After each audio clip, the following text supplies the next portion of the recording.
ಎಲ್ಲರಿಗೂ ನಮಸ್ಕಾರ. ನಾನು ಹಿಂದೆ ಹೇಳಿದಂತೆ ಅಸಾಂಕ್ರಾಮಿಕ ರೋಗಗಳ ಬಗ್ಗೆ ಈ ದಿನದ ವಿಷಯವನ್ನು ಮಾತನಾಡ್ತಿದ್ದೇನೆ. ಈ ಅಸಾಂಕ್ರಾಮಿಕ ರೋಗಗಳು ಇತ್ತೀಚಿನ ದಿನಗಳಲ್ಲಿ ಬಹಳ ಹೆಚ್ಚಾಗ್ತಾ ಇದೆ.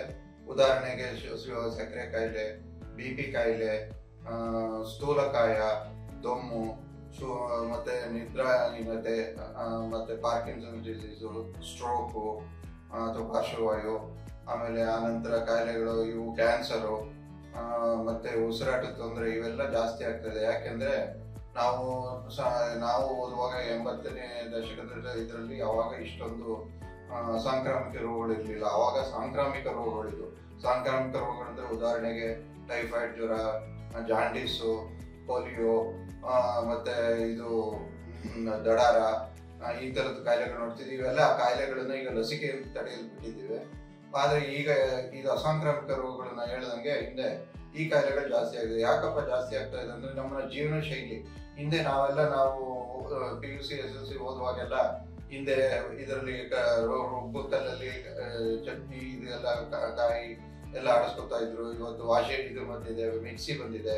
ಆಮೇಲೆ ಬಟ್ಟೆ ಒಗಿತಾ ಇದ್ವಿ, ವಾರಕ್ಕೆ 2-3 ಸಾರಿ ನಾವೇ ಖುದ್ದಾಗಿ ನಮ್ಮ ಬಟ್ಟೆಗಳನ್ನ ಒಗ್ತಾ ಇದ್ವಿ. ಇವತ್ತು ವಾಷಿಂಗ್ ಮಿಷಿನ್ ಬಂದಿದೆ. ಮತ್ತೆ ಫ್ರಿಜ್ಜು, ಇನ್ನೊಂದು ಹೇಳ್ಬೋದು ಅಂದ್ರೆ ಹಿಂದೆ ಎಲ್ಲ ಅವತ್ತು ಫ್ರೆಶ್ ಆಗಿರೋ ಫುಡ್ ಅನ್ನ ತಯಾರಿ ಮಾಡ್ತಾ ಇದ್ರು. ಆದ್ರೆ ಇವತ್ತು ಫ್ರಿಜ್ ಬಂದ ಮೇಲೆ ಎಲ್ಲ 2-3 ದಿವಸ ಇಟ್ಕೊಂಡು ಅದನ್ನೇ ತಿಂತೀವಿ.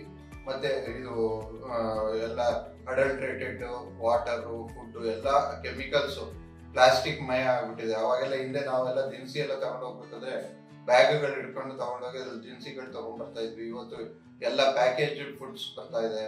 ಆಮೇಲೆ ಫಾಸ್ಟ್ ಫುಡ್ಸು, ಜಂಕ್ ಫುಡ್ಸು, ಮೈದಾಯಿಂದ ಮಾಡಿರುವಂತ ಬಹಳ ಮೈದಾ ಹಿಟ್ಟು ತುಂಬಾ ವಿಷಕಾರಿ. ಉಪ್ಪು, ಇವೆಲ್ಲ ಪ್ರಿಸರ್ವೇಟಿವ್ಸ್ಗೆ ಜಾಸ್ತಿ ಉಪ್ಪು ಹಾಕ್ತಿವಿ. ಸೊ ಇದು BP, ಹಾರ್ಟ್ ಪ್ರಾಬ್ಲಮ್ಗೆ ಇದಕ್ಕೆಲ್ಲ ಕಾರಣ. ಮತ್ತೆ ಈಗಿನ ಮಾನಸಿಕ ಒತ್ತಡಗಳು. ಇತ್ತೀಚಿನ ದಿನಗಳಲ್ಲಿ ನಾವು ದಿಢೀರ್ ಶ್ರೀಮಂತರಾಗಬೇಕು ಅಂತ ನಮ್ಮ ಆಟಿಟ್ಯೂಡ್ ನಮ್ಮ ಮಕ್ಕಳಲ್ಲಿ ಬೆಳೀತಾ ಇದೆ. ಆದ್ರೆ ನಾವೆಲ್ಲ ಅದು ತಿಳ್ಕೋಬೇಕು.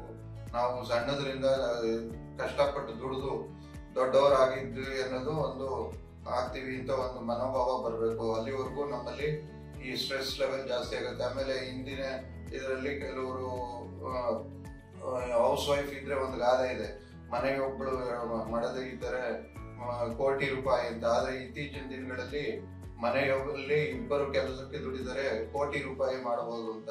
ಸೊ ಈ ತರ ಆಟಿಟ್ಯೂಡ್ ಬಂದು ಏನಾಗಿದೆ, ಗ್ರೀಡ್ ಫಾರ್ ಮನಿ, ದುಡ್ಡುಗೋಸ್ಕರ ನಾವು ಏನ್ ಬೇಕಾದ್ರೂ ಮಾಡ್ತಾ ಇದೀವಿ. ಆಸೆ ಇರಬೇಕು, ಆದ್ರೆ ಅತಿ ಆಸೆ ಇರಬಾರ್ದು. ಬುದ್ಧ ಹೇಳದಂಗೆ ಅತಿ ಆಸೆ ಇರಬಾರ್ದು. ಮತ್ತೆ ಇತ್ತೀಚಿನ ನಮ್ಮ ವ್ಯಾಯಾಮ ಇದು ಕಮ್ಮಿ ಆಗಿದೆ. ಎಲ್ಲರೂ 1 ಕಿಲೋಮೀಟರ್ ನಡ್ಕೊಂಡು ಹೋಗೋಕ್ಕೂ ನಾವು 2 ವೀಲರು 4 ವೀಲರ್ ತಗೊಂಡು ಹೋಗ್ತೀವಿ. ಹಿಂದೆ ನಾವು ಆ ತರ ಇರ್ಲಿಲ್ಲ. 1-2-3 ಕಿಲೋಮೀಟರ್ ನಡ್ಕೊಂಡು ಹೋಗಿ ನಾವು ಪದಾರ್ಥಗಳನ್ನೆಲ್ಲಾನು ತಗೊಂಡ್ ಬರ್ತಾ ಇದ್ವಿ. ವ್ಯಾಯಾಮ ಆಗ್ತಿತ್ತು. ಸೊ ಇತ್ತೀಚಿನ ದಿನಗಳಲ್ಲಿ ಅದು ಕಡಿಮೆ ಆಗಿದೆ.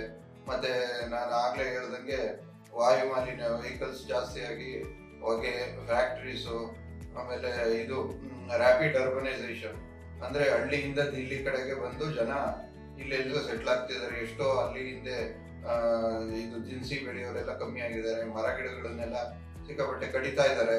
ನಮ್ಮ ಆಧುನೀಕರಣ, ಎಕ್ಸ್ಪ್ರೆಸ್ ಹೈವೇಗಳು ಮಾಡಕ್ಕೆ, ರೋಡ್ ಅಗಲ ಮಾಡಕ್ಕೆ, ಈ ತರದೆಲ್ಲ ನಾವು ನೋಡ್ತಾ ಇದೀವಿ.